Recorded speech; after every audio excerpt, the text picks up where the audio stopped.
Un mese esatto da ora, al quinto referendum sulla proposta di creare i comuni di Venezia e di Mestre, mancano 30 giorni esatti. Il partito dei favorevoli, dei contrari e di chi invita all'astensione affilano le armi in vista di 4 settimane di campagna elettorale intensa per un quesito che divide le opinioni e fa discutere tra quanti vedono la doppia amministrazione delle due città come l'unica via per risolvere i problemi di entrambe e per chi invece ritiene il mantenimento del comune unico come condizio sine qua non dello sviluppo di un'intera area.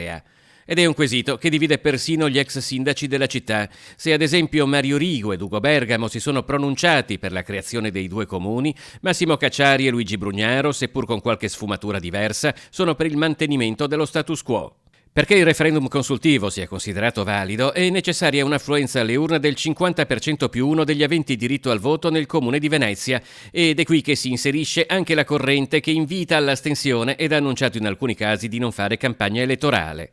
Le attuali dimensioni del comune di Venezia risalgono alla metà degli anni 20 del Novecento. Una prima tornata tra il 1923 e il 24 aggregò a Venezia i comuni della Laguna, prima Pellestrina con Lido, quindi Murano e Burano, che all'epoca comprendeva Cavallino Treporti, poi distaccatasi con un referendum nel 1999. Malamocco era stata già inglobata nel 1883. Nel 26 fu la volta dell'entroterra con regio decreto legge che soppresse l'autonomia amministrativa dei comuni di Mestre, Zelarino, Favaro Veneto e Chirignago.